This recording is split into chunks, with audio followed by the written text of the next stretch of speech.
Hello, everyone. Oh, good. Everybody's paying attention tonight. We'd like everybody to take their seats, get settled, because we're almost ready to go here. I want to welcome you all to URI's Edwards Hall for tonight's debate. I'm Dave LaValle, Assistant Director of Communications and Marketing here at URI.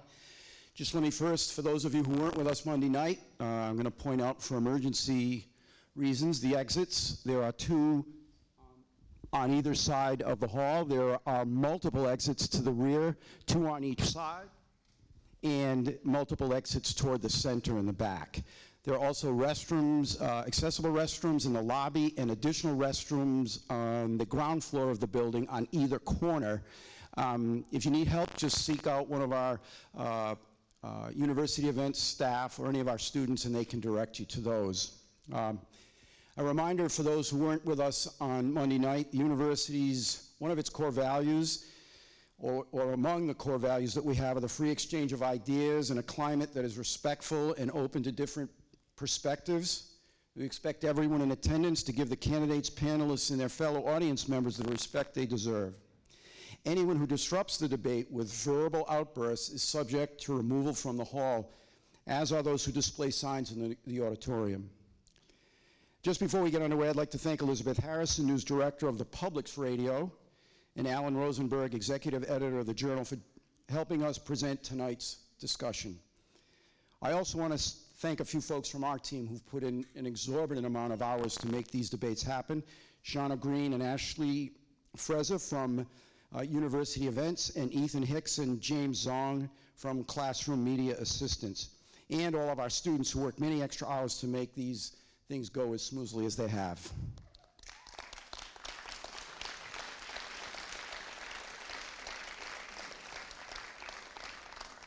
Thank you. Now I'm happy to introduce Professor and Chair of the Department of Political Science, Mark Hutchison, to say a few words. I promise I'll be brief. I'd like to start out by saying how proud we are here at URI to host this esteemed debate. If I'm not mistaken, between this debate and the one on Monday, I think this might be the first time, or at least one of the very few times, that URI has got to host a debate. And this is really a cool way for and a great way for our community, both of faculty, students, and of course of staff, of engaging in this process. And I'm hoping, as the flagship university of the state, that we can do this again in the future. I also want to thank some of my students that we have here today. I see you. I see a lot of you out there. I want to thank you for both your behavior on Monday, for the respectful behavior you had, and I appreciate that you'll continue that again today. My background is someone who studies political processes throughout the world, not just in the United States.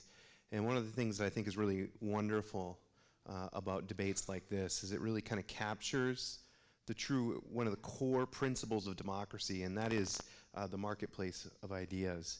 And at the marketplace of ideas, debates like this can really lay out the differences that we have. We have a society here. Sometimes we turn on the news and feels like we lack a little of the humanity, but I think really the debate and the civic engagement in this type of process really lies at the cornerstone. And with that comes the idea of what I call political tolerance. It's a little bit different than most people, and it's just the willingness to put up with things that you oppose. And so I hope and encourage all of you, as we watch this lively political discussion, to approach it with an open mind and use that to inform your vote. And that's the key here: engagement and participation in the political process. Your vote on November 6th. Thank you.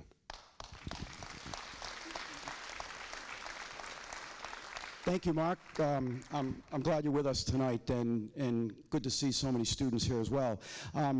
Before we move on to Alan Rosenberg from the executive editor at the Journal, I just want to say thanks to Tori Malatia, the general manager of the Public's Radio. In case you haven't noticed, the name has changed, and so has the logo. But hats off to them. They're a true part of Rhode Island now, a strong part of Rhode Island, and if you're interested in a wide range of journalistic topics, they're the place to go. You'll hear stories from all over the world and from right here in Rhode Island. So hats off to you, Tori, and your team. And Alan Rosenberg, executive editor of the Journal. If you'd come up and say a few things, Alan, we'll get underway. Thank you, Dave. On behalf of the Providence Journal and providencejournal.com, welcome to this senatorial debate. Thank you to our partners in sponsoring the debate, the Public's Radio and, of course, the University of Rhode Island. And thank you for joining us tonight as we make our journalism three-dimensional, bringing the major candidates for Senate together so you can hear them, see them, and judge for yourselves. I invite you to join us again on election night to follow the results as they come in. We'll have live town-by-town results on every race, up and down the ballot, in real time as the votes are counted, and statewide maps that will change as the precincts come in so you can see where the winning candidates in key races are rolling up their margin of victory. Where can you find this? At providencejournal.com/results. Meanwhile, enjoy this evening's debate. Thank you, Alan. People keep wondering about the importance of newspapers. I'm an old news guy myself. I worked for 3 or 4 newspapers before I got to this land that my friends in journalism still kid me about. But I grew up reading, the Evening Bulletin, the afternoon edition of the Journal, and that's where I started my love for news. I worked later for the Woonsocket Call and the Newport Daily News, and keep reading your newspapers too if we want democracy to keep going, because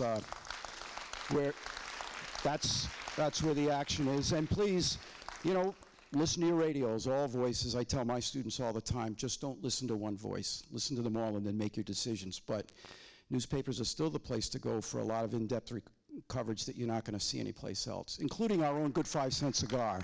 All right, I think that's it for the warm-up. I think we're just about ready to go to Ian Donis, the political reporter for the Public's Radio. Ian, take it away. Thank you, Dave. If we could get our candidates to take the stage. We're about just under 3 minutes from the formal start of this debate.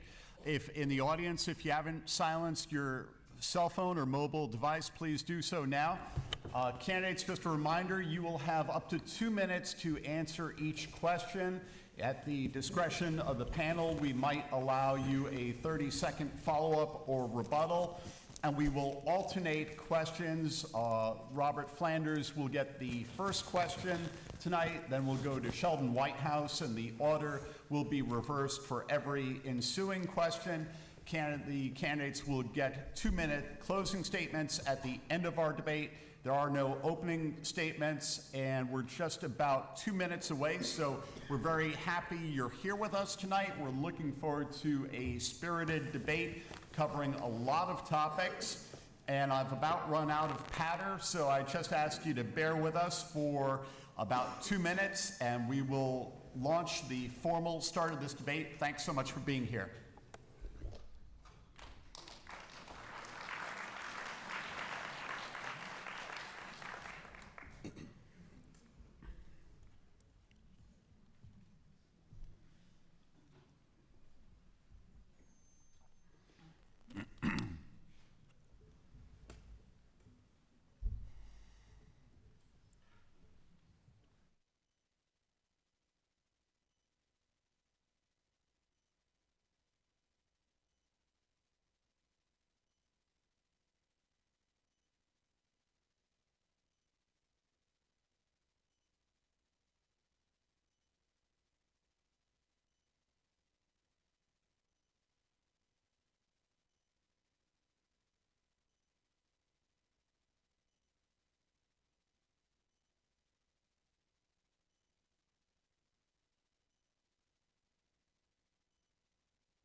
10 seconds till we begin.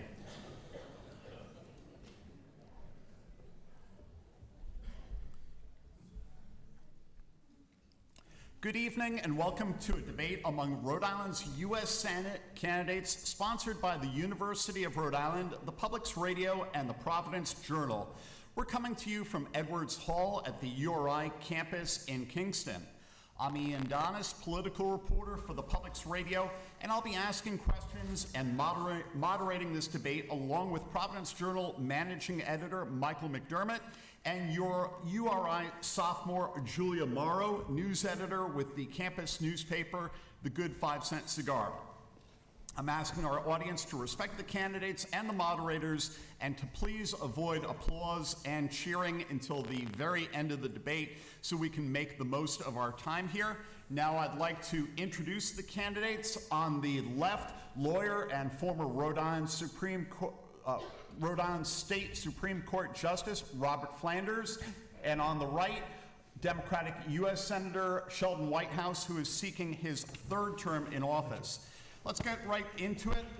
I'll ask the first question. Candidates, you will have up to 2 minutes to respond.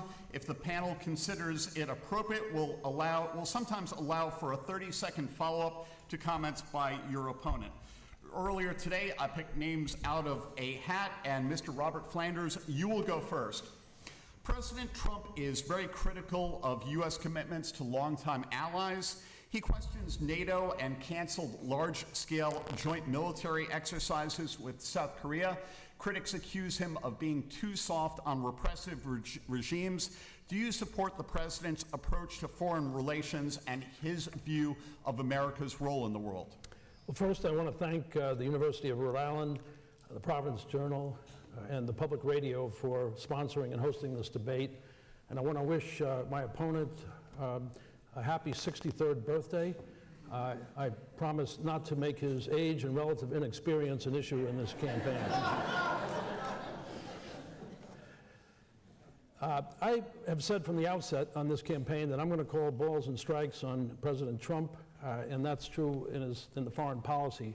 I support his efforts to make our allies pay for their fair share of the costs of defending Europe and NATO, for example, and around the world. I think he's also doing a good job in trying to get better trade deals with all of our trading partners. I think that's a good thing.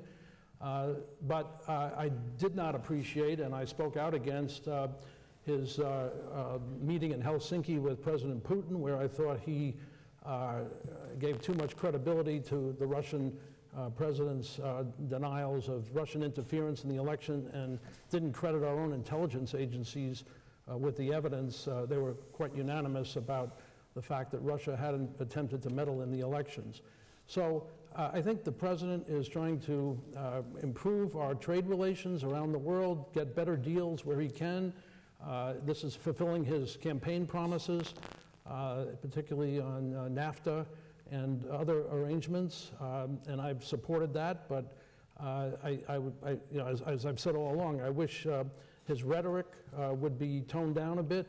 But I support the idea that he wants to be an American first president, and he's fulfilling his campaign promises and doing what he can to improve our trade relations and trade agreements, and doing what he can to have America's influence in the world be what it should be.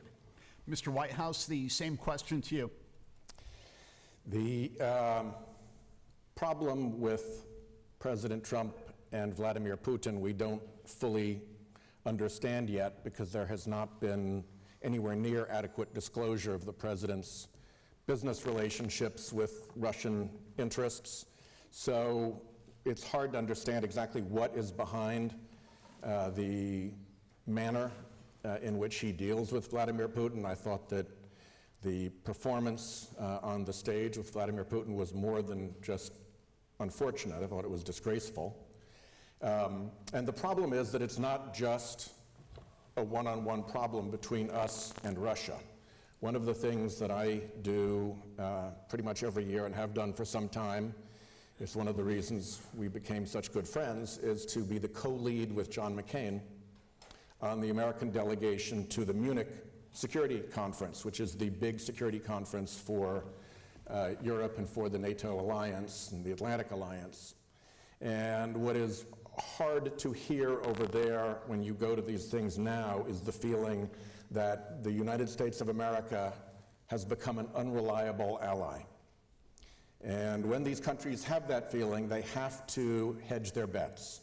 And they have to move a little bit towards China to hedge bets. They have to move a little bit towards Russia to hedge bets. They may not like to do it, but there is real damage done when our allies can't count on us. So I think that the president has it completely backwards. He falls in love with tyrants like Kim Jong-un, and he really capers in front of Vladimir Putin in disgraceful ways. And with our staunch friends and allies of decades, he is harmful. I have another question in the area of foreign relations. This is a question for both of you. In light of the circumstances surrounding the death of Jamal Khashoggi, should the U.S. be tougher with Saudi Arabia, for example, by halting proposed arms deals with Saudi Arabia or by ending the U.S. assistance of the Saudi airstrikes in Yemen? Mr. Whitehouse. I think we absolutely should be. It is unbelievable to imagine that a reporter for one of our great newspapers, a columnist for one of our great newspapers, is lured into the consular offices of an ally of ours, a titular ally of ours, and murdered there by a team of 12 to 15 people who were flown over there for that purpose, apparently bringing a bone saw to help them get rid of the body. What has been disclosed so far about that crime is way too little. The president has been far too soft on the Saudis, I believe. There's some obvious questions like, where's the body? And who legitimately is going to do an autopsy to figure out what actually happened in that room? This current notion that there was a fist fight of one guy, 60 plus years old, against a team of 15 people sent there apparently to murder him is just not credible. I think we have to be deadly serious about it, and I think we're going to be looking at that when we get back to the Senate. One set of punishments, one set of sanctions would be against Saudi Arabia generally, and that would be in the arms sales area and potentially other related areas like our support for their activities in Yemen. The other is to match the Magnitsky Act model when the Russians murdered someone, and we went after individual Russian leaders and oligarchs. And I am holding my powder on which is the best way to go until we know more. We certainly don't know enough yet to identify who should be the Saudi targets of Magnitsky-style sanctions. But this is something that the world should not tolerate. Mr. Flanders, same question to you. Yeah, I think it's an intolerable situation, and I think we have to crack down on Saudi Arabia, even though they've been our strategic ally in that region, particularly vis-a-vis Iran. And so we have to be cautious about dealing with them because they have been such a staunch friend of the United States. But this activity, murdering a US-based journalist in the way that apparently it happened is absolutely something that we as a civilized nation can't tolerate. And so Saudi Arabia has to know that we're not going to buy the excuse that this was a fight and this went terribly wrong. It bears all the indicia of being a hit ordered by the highest levels of the government, the Crown Prince. And so I think that we need to be severe in our sanctions here and let them know that there's going to be hell to pay for this kind of behavior. This is not the way we want allies to behave, and I think that we have to be serious and consider seriously cutting back, if not eliminating, the arms sales that are pending with Saudi Arabia, and also allowing, we currently allow refueling in Yemen for their activities in that region, and I think that's another area where we ought to take a hard look at cutting back, if not eliminating, that activity. But there have to be sanctions because this kind of behavior, particularly against an American-based journalist who went there and was met with a team of assassins, can't be allowed to continue, and we need to send that message to Saudi Arabia and the rest of the world. Mr. Flanders, the UN warns that we have 12 years left to fight climate change before the Earth suffers irreversible damage. Do you think climate change demands an immediate response? And if so, what will you do in Washington to fight climate change? Well, I think climate change is real, and we definitely need to deal with it, particularly here in Rhode Island and other coastal areas. But I think the question is, how do we deal with it, and what do we need to do? And I would like to free up entrepreneurs and green energy innovators to do their best to deal with this situation as we move away from dependence on fossil fuels. So I would like to continue tax incentives for people in this space to continue to innovate and develop all the tools we need to deal with climate change, and encourage them to help with our shorelines and making sure that we don't succumb to rising seas and other developments from climate change. So, but I think at the same time we have to be practical, and we can't cashier all reliance on fossil fuels prematurely. We have to be prudent. We don't want to put ourselves at a terrible disadvantage, both regionally and nationally, let alone internationally. We pay the highest fuel prices now in the country, practically here in New England. So we have to be very cautious about moving in a way that would further cause us to be disadvantaged with the fuel prices that we're paying. But at the same time, we have to take climate change seriously, and as I say, free up our entrepreneurs and innovators to deal with this and mitigate the effects of it as we go forward. Same question to you, Mr. Flanders.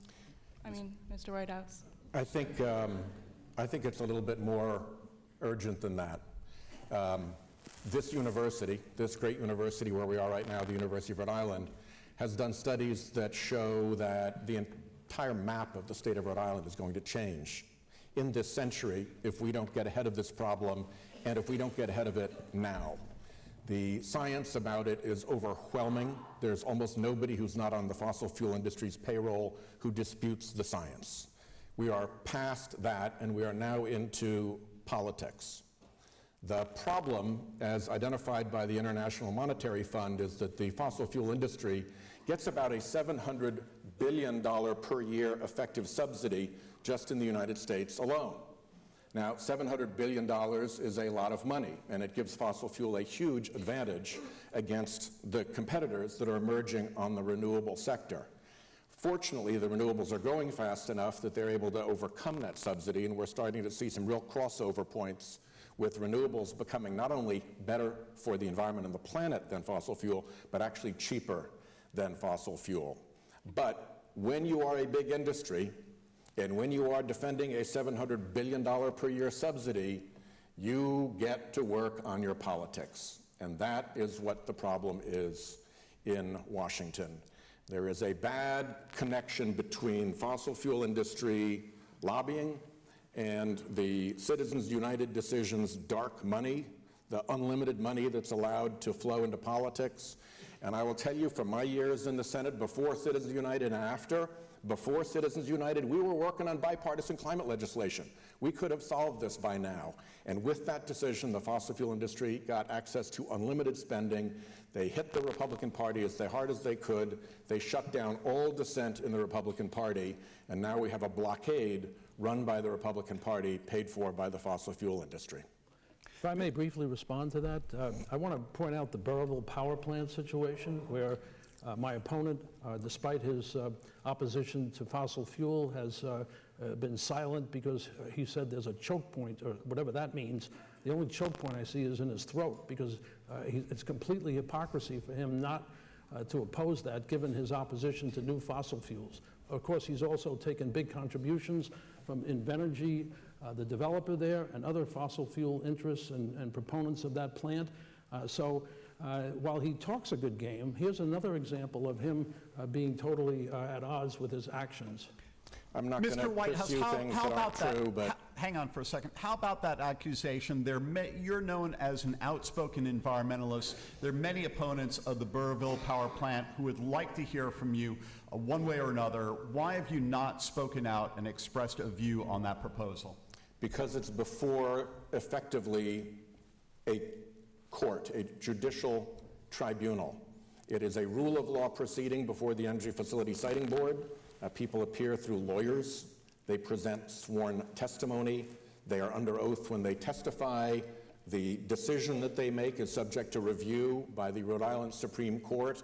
Everything about it is judicial in nature. And what do you say to for a politician to try to butt into that, I don't see that as being particularly different from going into a courtroom and saying, oh, jury, for this political reason, you should rule in this particular way.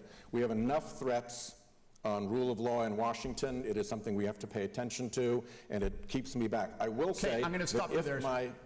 Mr. Whitehouse, I'm going to stop you there. Perhaps we can get back into this a little later. But Feel free. I have a follow-up question to Julia's question about climate change. Your opponent, Mr. Flanders, accuses you of being preoccupied and excessively focused on the issue of climate change. Is he correct that you are showboating on this issue? I think it's a very important issue. We are the ocean state. When I go offshore with fishermen and they say that the waters are changing, that this is not their grandfather's ocean any longer, when we see different catches have to come in, when we see towns having to either build dikes around their sewage treatment facilities near the coast or plan on moving them entirely because they are planning on having sufficient sea level rise, that they'll be flooded out when we're looking at Warwick Neck becoming Warwick Neck Island and Jamestown becoming 3 islands and Newport being divided into islands and Bristol and Warren becoming islands and Barrington flooding.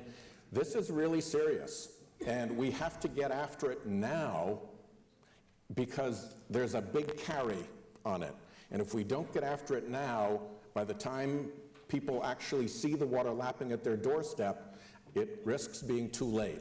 I'm a very firm believer in getting ahead of big problems when they're coming at you, and this is a big problem coming at us. Mr. Flanders, how about that argument? You say that Mr. Whitehouse has an excessive focus on climate change. We do hear from the scientific community that urgent action is required. Would this country be farther along if more senators shared Mr. Whitehouse's attention to this issue? The problem is that with 210 speeches that he's given on this to largely empty Senate chambers, it becomes a self-defeating situation for him. He's like the senator who cried wolf.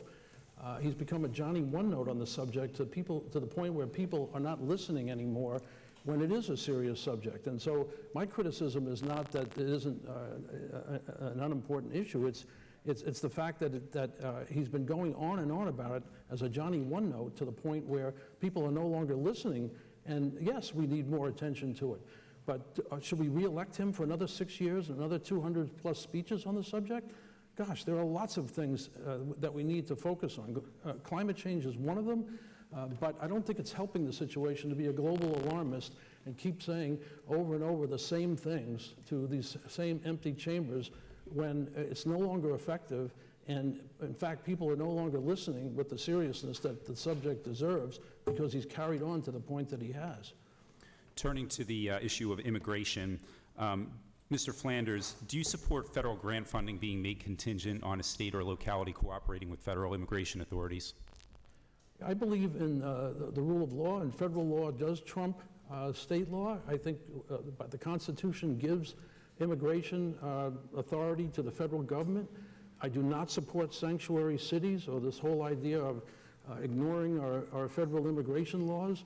And so, yeah, I think that the states should cooperate, cities and towns should be cooperating with our federal immigration authorities, and it distresses me to see that even here in Rhode Island, in our capital city, we have a mayor thumbing his nose at the federal immigration authorities and encouraging people to disrespect the rule of law, which has meant so much to our country. And look, we've got legions of people, caravans coming across at us at the border. We need to do something about beefing up our border security, and we need immigration reform, and it needs to happen on a bipartisan basis. And I think we have the rudiments in place to do it. We need to deal with the 18 to 22 million people that are undocumented and that are here, the DACA children, but we also need increased border security, as we're witnessing down in Arizona and California and those places. So, look, my opponent and the Democrats seem to be pushing for an open borders situation. If only in a post-9/11 world, we can't let an unvetted mass of people come in here, many of whom either seek to do us harm or prepared to go on the public welfare and flood our schools. Look, we can't afford that, and we need to take a tougher stance on that. So yes, I support states and localities giving more heedance and credence to the federal immigration authorities so that we can get our arms around this situation, even as we move to reforming immigration and going to a more skills-based and a more job-oriented system than the one we have now in place. Mr. Whitehouse. First, let me say that I was part of the bipartisan immigration reform that cleared the Senate. It came through the Judiciary Committee. We put a lot of work into it. I think it was good work.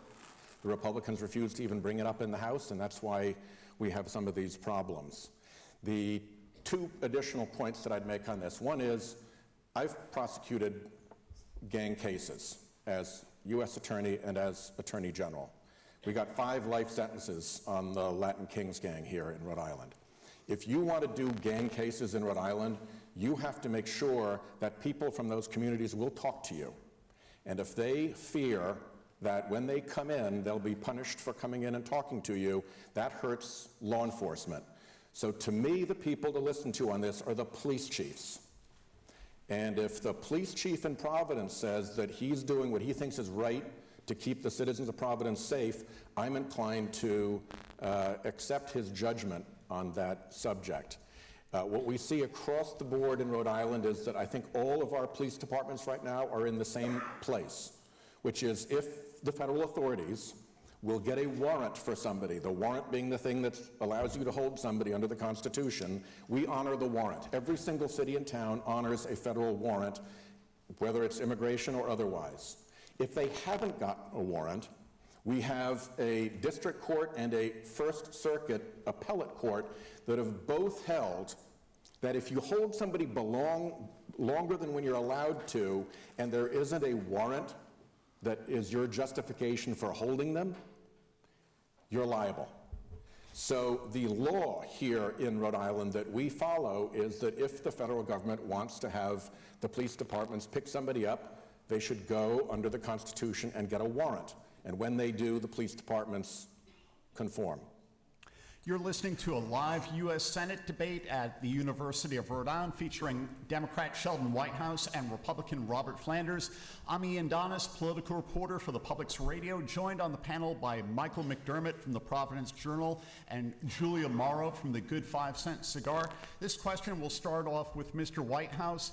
The Washington Post and 60 Minutes teamed up for a story on a bill that you co-sponsored, and people with the Federal Drug Enforcement Administration say this law made it more difficult to go after illegal opioid shipments. Was it a mistake for you to support that bill?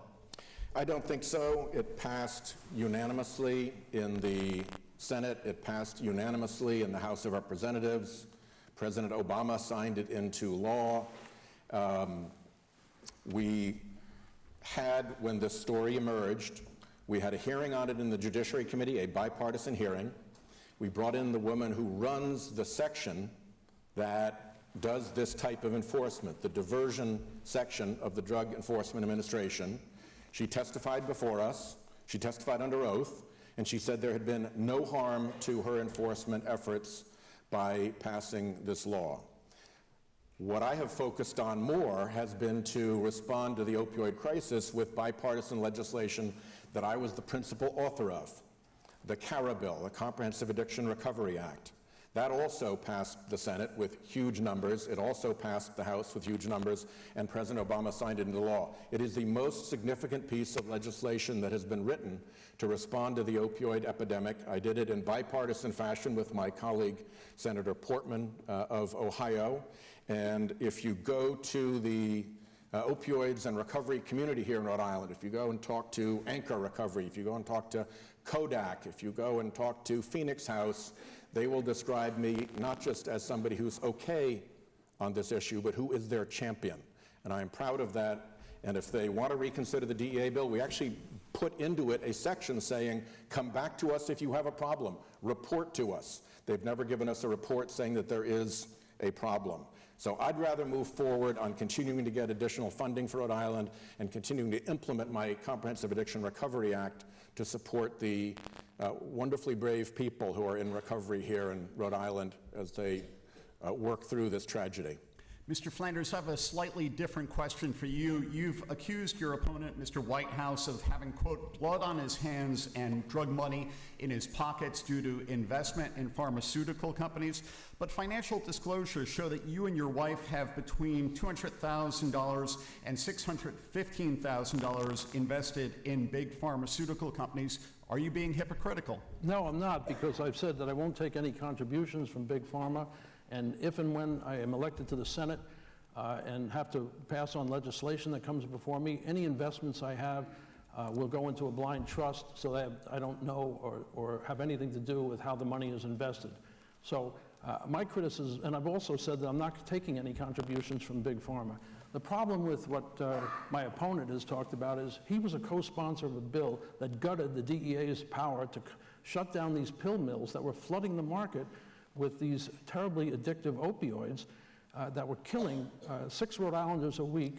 72,000 across the country died last year from these opioids, and the escalation of these deaths continued unmitigated, 90% escalation over the time that he was a senator. And this CARA Act that he talks about did absolutely nothing to deal with the enforcement problem. Sure, it's like shutting the barn door after the horse is out. Yes, it helped with the treatment part of it, but the enforcement, shutting down the pill mills and the pharmacies and the doctors that are overprescribing these opioids and addicting so many people, so many Rhode Islanders, and killing our people at the rate of 6 a week. This is an epidemic of all kinds of proportions, and he stands here today telling us that, oh, well, I helped out with the treatment on the back end. Well, how about on the enforcement against these folks that are killing our people? Stop these pill mills from prescribing and over-shipping this stuff, and the pharmacies that are allowing prescriptions to be filled way beyond the historical amounts that are attributed to whoever is getting them, and diverting all of these opioids into illegal and street uses that are terribly killing people left and right. So I say shame on Senator Whitehouse for taking these contributions and then investing in these very companies while he's working on this legislation. Mr. Flanders, Senate Democrats in 2013 changed filibuster rules to no longer require 60 votes for lower court and cabinet nominations. Senate Republicans did the same for Supreme Court justices in 2017. Have these changes, in your view, been in the best interest of the Senate, and would you support any future moves to eliminate the filibuster? Yeah, I think that the filibuster rule was one that required basically 60 votes in order to get legislation passed or judges put on the bench, particularly at the Supreme Court and the appellate level. When the Democrats did away with it for appellate judges, I thought it was a bad development, because I'm running to be a bipartisan senator, and one of the things about the 60-vote rules, it really encourages both sides to work together and come up with compromises rather than going to extremes where a bare majority can get something passed. So I think it's a good idea to go back to that. Unfortunately, the Democrats started the process. The Republicans then one-upped them, as they said they would if they told them that you would live to regret that if you went this route. And sure enough, once the Democrats did it for the appellate judges, the Republicans then passed it for Supreme Court judges. And so now it just takes a bare majority. And that's unfortunate, because I think it really leads to the kind of debacle that we saw in the Kavanaugh hearings, where each side has armed camps that engage in hyper-partisanship. And my opponent here was one of the leading exemplars with his political flatulence examination and his going through this man's yearbook and questioning him. I mean, that was all avoidable. Yeah, to answer your question, I'd like to go back to more civility in our proceedings, and I think the 60-vote rule helps that. It helps bipartisanship. But again, if this man is elected, they're going to keep opening, they're going to try and reopen the Kavanaugh investigation, even though he's now a sitting justice. They're going to initiate impeachment efforts. And so we're on with more hyper-partisanship that I think we need to avoid. To be clear, you would oppose any further moves to eliminate the filibuster? Yes, I would. I think I don't want to see it eliminated. Right now it's in place for ordinary legislation. I do not want to see that go away. Mr. Whitehouse? We have so far largely defended the legislative filibuster. There is a means by which the majority party working through the Budget Committee, through the reconciliation rules of the Budget Committee, can get to the point where they can drive a particular bill through with a simple majority, but you can't do it frequently. And it's the way the Republicans pushed the tax bill through, but it's rare. And I think it should stay rare. I think that the 60-vote legislative filibuster does help bring the Senate together and does help create an atmosphere in which the range of legislation is narrowed to what can get 60 votes. On the appointment side, I think that the Constitution gives advice and consent quite specifically to the Senate. It doesn't say anything about a supermajority on that. I think that people are responsible for their appointees. The Trump administration is responsible for Scott Pruitt and for what he did to the EPA before he was finally run out. That was a disgraceful appointment. I don't know that 60 votes was a particular help with that. I think that at some point you have to have a commitment from the executive branch to make responsible appointments. And that has been the failing of the Trump administration. Could we have stopped it with 60? Probably, but then you have a whole second problem. So I'm less concerned about filibustering nominees than I am about filibustering legislation. And I'm still not set in my mind on whether or not it was a good or bad thing for us to break the filibuster for the DC circuit. I don't feel that bad about it. Americans owe more than $1 trillion in student loans. What will you do to alleviate the debt faced by so many graduates? Mr. Whitehouse. This is a great question, and I really appreciate that you brought it up. We are well over $1 trillion now in student debt. Every year I get visited by regular groups of Rhode Islanders, and one of the regular groups of Rhode Islanders that comes in to visit me is the realtors.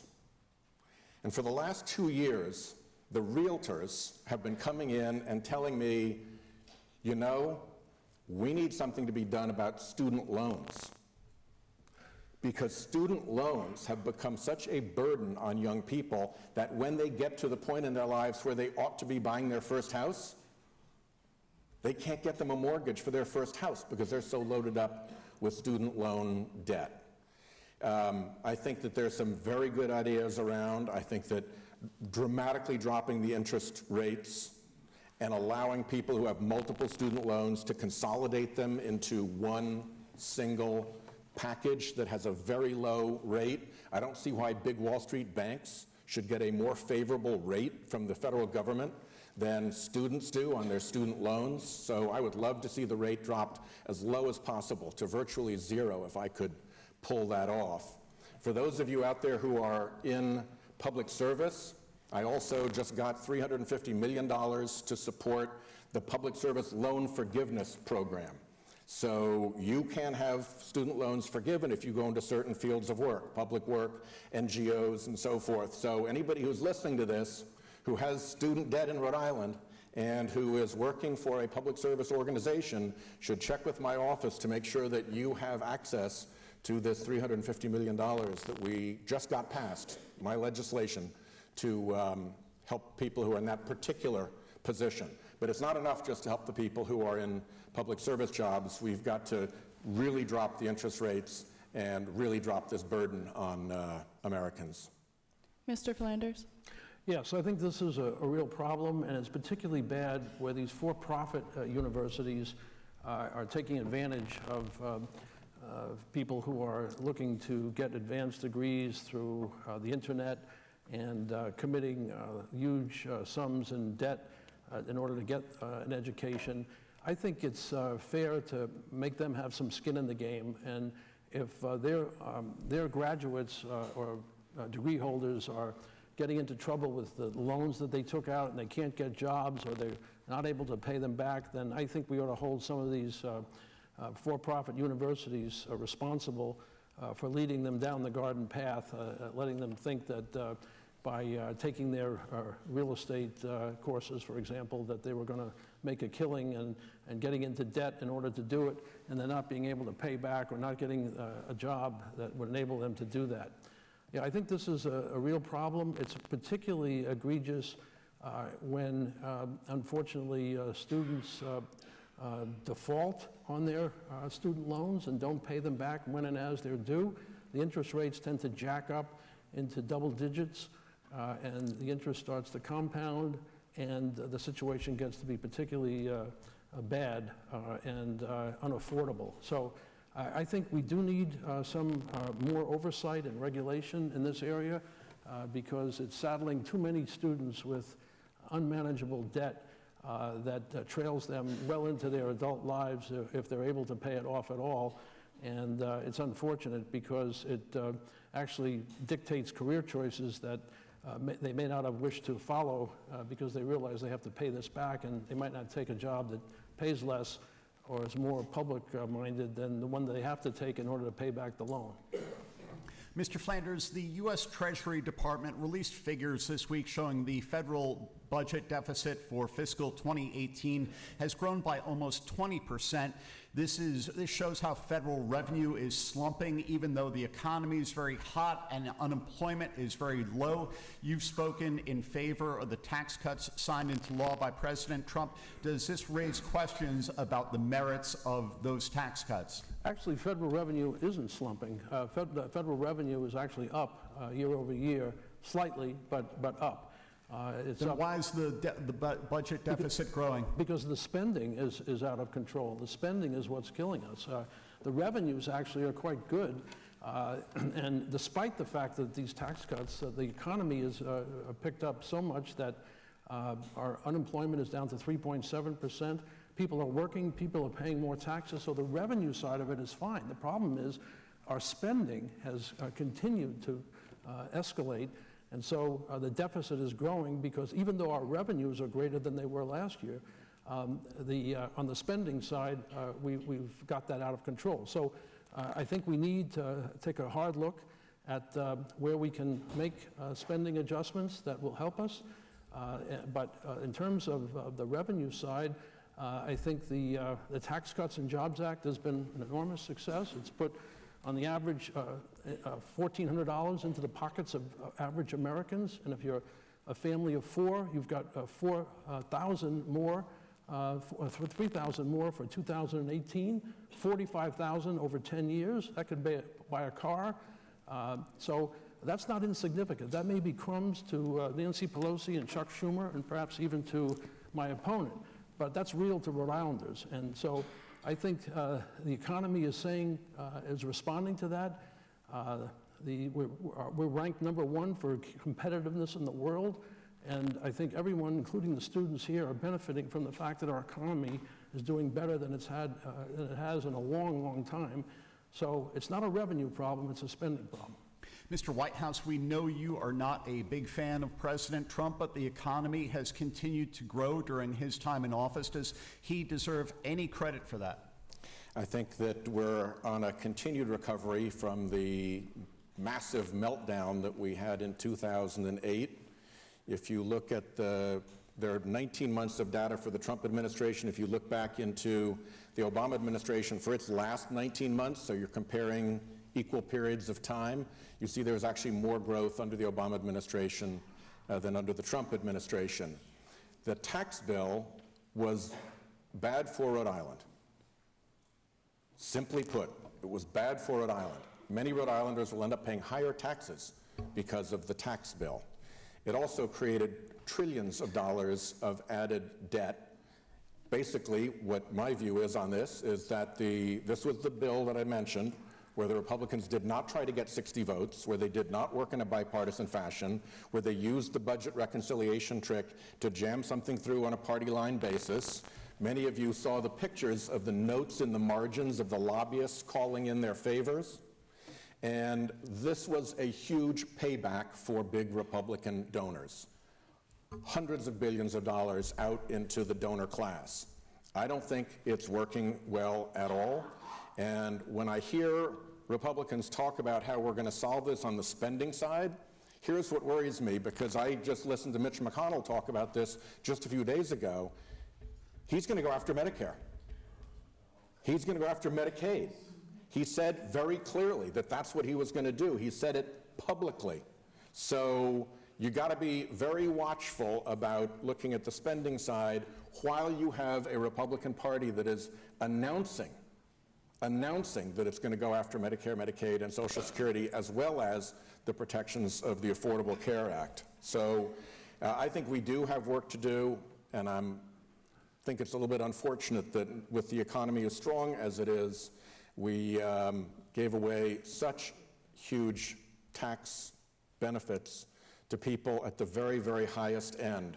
You never hear people on the Republican side talk about income inequality. And it's not just a moral problem, it's an economic problem. I actually have a follow-up question. This is a question for you, Mr. Whitehouse. It was suggested by a Providence Journal reader. In light of your criticism of the Trump tax plan, have you voluntarily returned any tax cut that you may have received to the U.S. Treasury, or have you kept it? I don't know that I've received any yet, so we'll see. What would you do? I'll pay my taxes. And if you received a tax cut, would you return it to the U.S. Treasury? I wouldn't even know how to go about doing that, but let me look at my taxes first. I don't have a tax cut from it yet myself, so. Okay, Mr. Flanders, a slightly different question. If elected, would you seek to force President Trump to release his tax returns? And would you do anything to find out more about the alleged abuse of public funds in the Trump cabinet, such as the use of military jets for travel? Yeah, I don't, on taking the latter first, I don't believe we ought to use military jets for travel for secretaries and things like that, unless there are extraordinary circumstances justifying it. As far as the president's tax returns, if the Senate and the House feel that we need to have presidents disclose their tax returns, then I would be supportive of that. But so far, during the entire time Senator Whitehouse has been there, there's been no such bill passed. And so if there is one, it should be prospective, and it should be apply across the board, not just to single out one particular president, and it ought not to be retroactive. So to fairness, it ought to go forward. And let me just say a word about his comment about Medicare and Medicaid and Social Security. He's running ads that are absolutely false on that subject. The Republicans have never said they want to get rid of any of these programs. That's completely false. This is just a scare tactic to go after seniors and others in the hope that they'll vote him again, for him again and elect Democrats. That is not what's going on. Please hold off on the applause. So, Senator Whitehouse, stop trying to scare people with this false ads that you're running about getting rid of Medicare and Social Security. It's just totally untrue. If there need to be adjustments, they should be done on a bipartisan basis, and that's the only way I would support it, and I would hope that that's the only way you would. But stop lying about the fact that you say Republicans want to do away with Social Security. That's totally bogus and false, and you know it. You're listening. Please hold off on you're taking away from our time. What I've said is that they want 30 seconds, Mr. Whitehouse. What I've said is that they want to cut it. And the No, you reason said that I get say rid of it. the That's your reason ad. Get that I rid of say it. that All right, we're going to move on. the reason that I say that is because Mitch McConnell just said it himself. Because the Republican House passed a budget with $2 trillion in Medicare and Medicaid cuts. Those are real acts. You can't pretend that is a fantasy. And the idea that you will support Medicare and Medicaid cuts if you can find one Democrat to make it bipartisan, I think virtually disqualifies you for this office. 15 seconds, Mr. Flanders.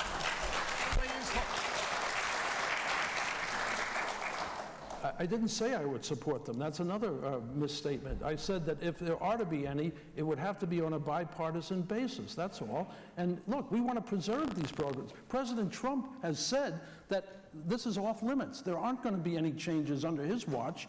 And so to suggest that this is going to happen and Republicans want to get rid of these things is a complete falsehood. All right, we're going to move on. You're listening to a live U.S. Senate debate at the University of Rhode Island, streaming at projo.com, broadcasting on the Publix Radio. I'm Ian Donis, political reporter for the Publix Radio, joined by Julia Morrow from the Good 5 Cent Cigar and Michael McDermott from the Providence Journal. This question will start with Mr. Flanders. A lot of Americans are concerned about the issue of health care this election season. Your opponent has announced plans to co-sponsor a single-payer health care bill with Senator Bernie Sanders of Vermont. Can the country afford that, and do you support it? Absolutely not. This is a socialist fantasy. Cost $32.6 trillion over 10 years. We'd have to double our taxes from our corporations and our individuals, and even then we couldn't pay for this thing. The healthcare providers, doctors and hospitals would have to take a 40% cut in their reimbursements for this system to work. And what's worst of all is they would have to blow up the Medicare trust fund. So far from Republicans getting rid of Medicare, for the plan that this man is sponsoring with Bernie Sanders, you'd have to blow up the Medicare trust fund that myself and other seniors have been donating to and putting money into all our lives. And what would we get for that? We'd get government bureaucrats telling us where to get our hip replacements. You'd have lines like the DMV waiting to get there. And we'd have bureaucrats dictating who our doctors are. The 150 million Americans that get their health care plans from employers would have to lose all that. And instead, we get the government to tell us who our doctors are, where we go. What a disaster. This is a non-starter. Mr. Whitehouse, we know there are a lot of concerns about long-term funding for Social Security and other entitlements. Do you agree with your opponent's estimate for how much single payer would cost, and how can the country afford it? I don't know that I agree with it. What I do believe is that if you were to go to a single payer, it would make the system better and more efficient for people. And I think it is important to move towards a single payer system. The notion that bureaucrats are going to be deciding where you get your hip replacement and that this is socialized medicine and all, those are the exact same arguments that Republicans made against Medicare in the first place. So it's kind of funny to see those old cherries trotted out again here at half a century later. There is a path forward, I think, on this. And we need to make sure that we protect the health care for our veterans. We need to make sure that people who are getting their health care through work and are satisfied with it can keep that choice. We need to make sure that people who are in Medicare Advantage, which is a private subset of Medicare, that continues. And we need to make sure that people who are in labor unions have the ability to continue to get the benefit of the health and welfare plans that they paid into. Behind that, there can be a government support that allows insurance companies to try to change their business model to make you healthier rather than try to deny you care, which has been the business model for far too long. They're forced into it because of the role of the government. I think we should have a single payer system. It's going to take some work to get there, and although it may move some of the dollars into the federal accounts, by lightening up what people have to pay through private markets, there's actually less spending by Americans on health care under single payer. So it actually saves money in the long run. It just goes through federal accounts. This question is going to be for both of you. We'll start with Mr. Whitehouse. Do you support legalizing marijuana nationwide? And if No. not, do you believe that states should have the ability to legalize themselves? I think that should be up to states. Mr. Flanders? Yeah, I would go slow on this. Let's see what the experience is in Colorado and these other places that have legalized it. I'm very worried about the effects of it, particularly when Rhode Island has been so hard hit by the opioid crisis. To add yet something else that could adversely affect driving and affect our young people in particular, I'm worried about that. So I would be cautious. Let's see all the expense that's involved in caring for people who have this issue, as well as the medical side of it. So I wouldn't rush to judgment on legalizing it. Mr. Flanders, sexual assault seems to be in the news every day. Do you think sexual assault is a problem in the United States? And if so, what will you do in Washington to address it? I'm sorry, I couldn't pick up the first part of that. Sexual assault seems to be in the news every day. Do you think sexual assault is a problem in the United States? And if so, what will you do in Washington to address it? Well, sexual assault, of course, is a problem. It's a terrible problem, and the Me Too movement has exposed that there's too much of it going on and too much going underreported. But at the same time, we can't forget, and the Kavanaugh hearings illustrated this, that there's still a presumption of innocence, and there has to be the burden on the accuser to make a case out, whether it's in court or whether it's before a Senate hearing like the one my opponent was involved in. So we can't throw out due process and all the protections that we as Americans have come to expect. But sexual assault is a very serious problem, and we have issues, and I dealt with this as a judge, of recovered memories of people who, as children or as teenagers, had suffered sexual assaults and then many years later claimed to have recovered memories about this situation. So the law is struggling with this, and perhaps more liberality towards statutes of limitation might be one way of dealing with this, because most of these crimes, including sexual assault, run up against statutes of limitation that mean, regardless of the merits of a claim, it never even gets into court. So there's a movement afoot to rethink statutes of limitation and extend them, perhaps in cases where sexual assaults are alleged. But we can't throw out the window the basic proposition that you still need to prove cases, particularly in court, and you can't just say anybody who accuses somebody of sexual assault must be telling the truth and the other person must be guilty. Mr. Whitehouse? One of the things that was stunning to me through the Kavanaugh hearings and afterwards has been the outpouring from Rhode Islanders. I don't think I've ever had more contact, more support, and more meaningful contact from Rhode Islanders than I have through this period. We are now above 20 in the number of Rhode Islanders who've written in to my office saying that they themselves were the victims of sexual assault. In some cases, these were women who hadn't described the incident in decades. In a few cases, this was the first time they disclosed it. And I think we're seeing that across the country. There was something about the way the Republicans treated Dr. Blasey Ford. First of all, they didn't want to give her even a hearing. My Republican opponent did not want to even give her a hearing. Once there was a hearing, they didn't want to give her an investigation. My Republican opponent didn't even want to give her an investigation. Once there was an investigation, she got a sham investigation in which maybe a quarter of the witnesses were even interviewed, and in which people who wanted to say something were sent to a tip line that the FBI never looked at, that was just a dump for unwelcome evidence. So I think in front of the whole world, we set a very poor example about how this woman was treated with her claims, and that, I think, lit up an enormous number of women out there who wanted me to know two things. First, this is really serious. Second, let's make this a turning point. This has to stop. And third, her memories are just like my memories. They're imperfect, but they are certain. It's time for closing statements. Mr. Whitehouse, you go first. You have 2 minutes.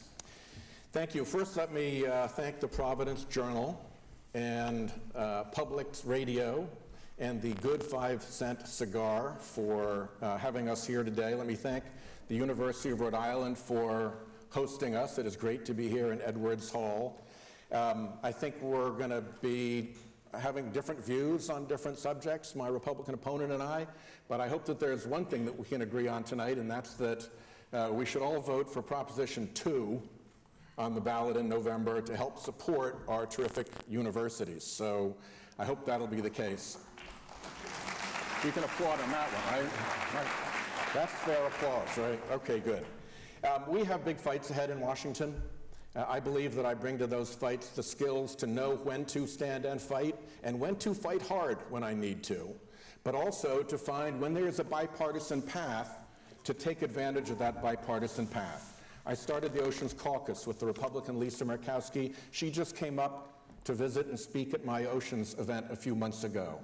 John McCain and I were dear friends. We worked together very, very closely on a lot of issues, including bipartisan briefs to the Supreme Court. I was just up in the President's Oval Office with my friend Dan Sullivan on our marine plastics bill, where the President said he had respect for me. So I believe that I can work on both channels. Fight when you need to, work together whenever you can.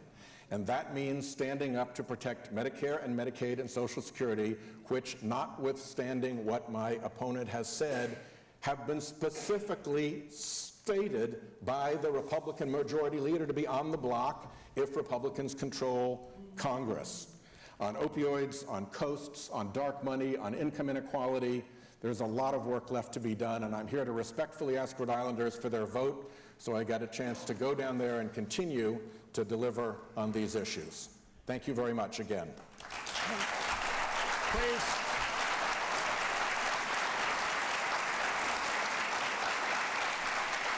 Mr. Flanders, you have 2 minutes for your closing statement.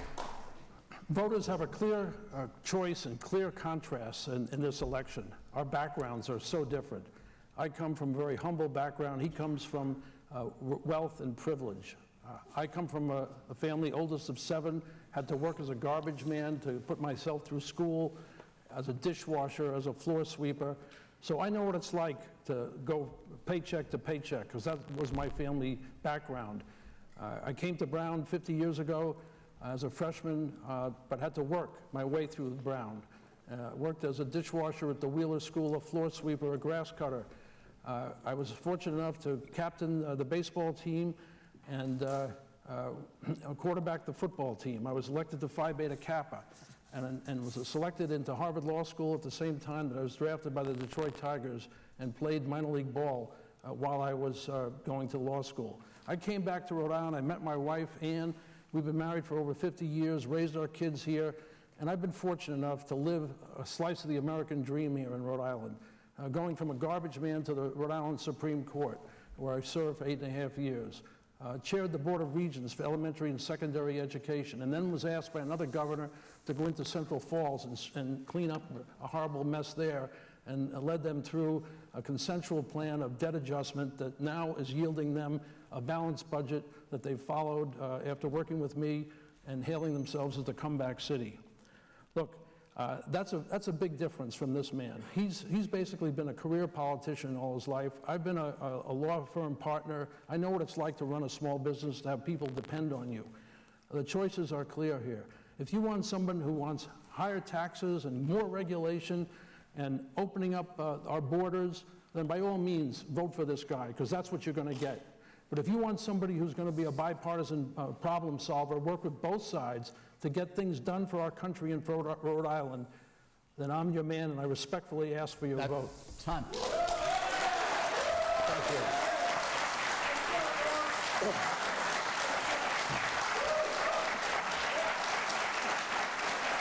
I'd like to thank the university. Would you hold the applause, please?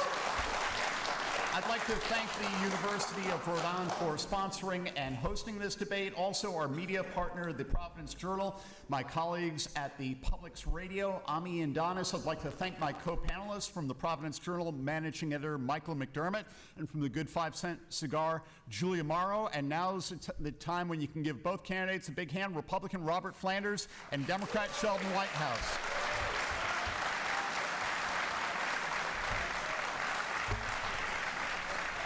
Excellent job, Julie. Nice to meet you. Thank you very much.